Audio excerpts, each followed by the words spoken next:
But if you were in the Linden Hills zoning meeting last week, you would have seen and felt the anger, sadness, and disapproval of this project. And as Jeff said, that we're not opposed to having apartments there. We're not opposed to having apartments in there. I want to be clear, I'm not opposed to apartment buildings going on this site. And I'm not opposed to the apartment per se. And as my neighbors mentioned, none of us on the street are against multifamily dwellings.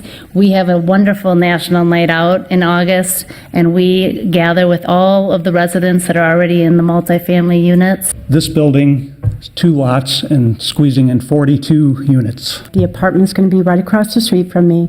I will lose all my sunlight. 4 stories when everything else is only 3 stories because our street is packed already. You know that 42 apartments is not going to be 42 people. It'll probably be doubled. And we just can't afford to have that many people in our area. Your work in planning for the city of Minneapolis is difficult, and many of us come to this podium as whiners and NIMBY people. Please understand that this new endeavor is not contributing to the neighborhood except in parking problems. Think of parked cars on the street. Think of the traffic after and before athletic games, especially on the part of visiting teams and their families. Good grief, Charlie Brown, where does everybody park? A parking ramp with a facade of a house or a mural on the building would have solved a few problems. That would be so much more effective for the neighborhood. You might have been solving our problem instead of adding to them. Parking ramps can be so much more today and blend into the neighborhood.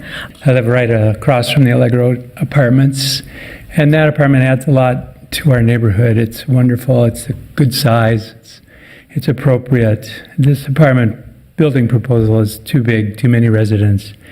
Myriad parking problems. Children riding their bikes on Beard and walking to school at great peril. There's simply too many apartments there, and the problems that, especially parking, will ensue. And so I would like to see at least a 20% designated low-income housing for this apartment. And I oppose the number. I would like to see it reduced. Can you finish up, please? Yeah, this sucks. This is funded in part by the annual financial support of viewers like you.